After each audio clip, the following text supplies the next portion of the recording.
Most importantly, brothers and sisters, most importantly, is that our children do not obey us all the time, but they never fail to imitate us. So, if a parent puts down the other parent, and the child hears it regularly, the child will also put down others, and will put down even their parent. And when they get married, they'll do the same to their spouse, or whatever happens between them. So make sure to understand that our actions as parents are far more important than our words. I move on to, now speaking about little children, there are so many books about it, alhamdulillah. A lot of parents are experts at that, alhamdulillah, because children will have more control over what we do with them. But I would say from the age of about 2 and up, or 3 and up, a child begins to remember everything they see. Below 3, they don't remember much except the tender care and the touches and so on. It's been, lots of studies have shown that a little child before the age of about 7 or 8 requires a bit more tender care, which is found in the mother. So mothers, your child needs you more than the fathers at this tender age, but not without the fathers. And as they get past 7, 8 years old, they start to lean more towards the fathers, even girls.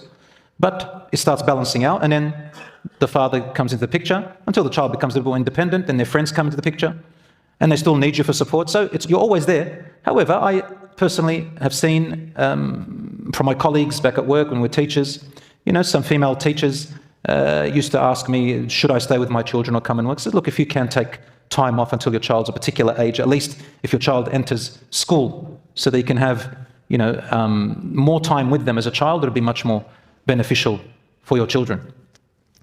And brothers and sisters, if the father helps the mother and the child sees their dad helping their mum at home, they learn how to share and not see themselves superior to women. If women help their husbands, so I've seen couples where they do the gardening together whenever they can. They do the mowing of the lawn together when they can. They even paint the house together when they can. The child is much more healthier. Where did I get this from? I got it from the sunnah of the Prophet, peace be upon him. Aisha radiallahu anha says, كَانَ يُعِينُنَا فِي الْمَنزِلِ. He used to assist us in the home. He used to help his wife at home. يَغْسِلُ ثَوْبَهُ. He also used to sometimes wash his own garment, sometimes. يَخْصِبُ يُرَكِّعُ دَلْوَهُ. He used to fix his own pot which he drank in. يَخْصِفُ نَعْلَهُ. He'd sometimes sew his own shoe.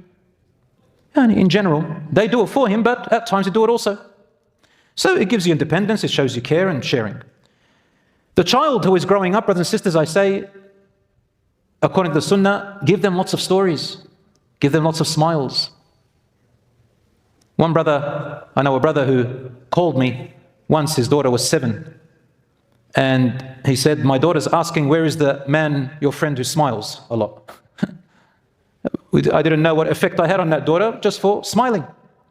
Children noticed the minute expressions on their mum and dad, more than your words. You'll be speaking, and their words go like this. That's what they're hearing, but all they're seeing is your face expressions. They're looking at your hand movements, they're looking at your eyes. Children also have a much more sensitive radar to noticing expressions and different frequencies of sounds than adults. Did you know that? So more than the words you're saying, your accent, your tone, your pauses, your expressions are far more greater of an effect on your children. Stories at night that stay in their heads, playing games with them, showing with them the interest, and so on. And then give each, as your child grows up, tell them stories that are appropriate to their age. Bring stories where there are kids same as their age. And we have the Quran is full of it, the Sunnah is full of it, we have stories of prophets, and get lots of beautiful books to do that. Moving on to the teenagers, which I'm going to give just some advice and we'll end it there, inshallah. The first thing I say about teenagers, brothers and sisters, is the teenager has got a big body now. If it's a boy, it's grown. The jaw, the muscles, the hair. You know the little moustache, that just the little tiny bits of hair that come up here? He looks at the mirror and he sees those little 10 hairs that have come up underneath his nose, and he thinks that he's Rambo now. He thinks he can take on the world. He's got a bit of hair under here. You acknowledge that. I remember when I was about 13, 14, I got this little Forgive me, one guy said to me, it's bum fluff. I said, come on, man.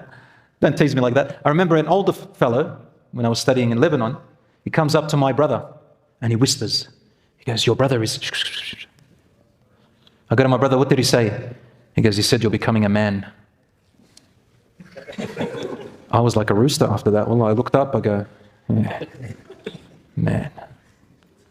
And I saw that, like, this is the world for me. It really affected me, mashallah. Can you imagine that? A girl likes to be treated with dignity. She's a lady. Treat her like a lady at that age. Yeah, fathers can still muck around with them or whatever, but now there are boundaries and you knock on her door. You ask her permission. Not because you need her permission. You're showing her that now she is more valuable, she's growing up, there are boundaries that you've got to respect. You ask her for her opinion. Wallahi, this is very healthy. So, teenagers, but you subtly need to put rules and boundaries. Because this big body, this new grown-up boy or girl, they look like big in front of you and you're going to expect that they should know everything. But their body's just grown up too quick. The brain is just developing, catching up. So, between 13 and 25, you slowly, obviously after 18, there's less responsibility and so on.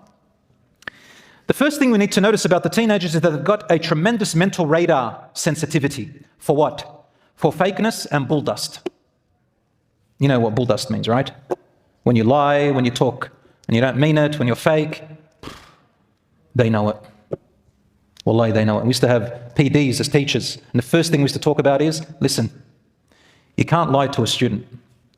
You can't just go in and be lazy or not mark the stuff when you're not prepared. The child reads right through you.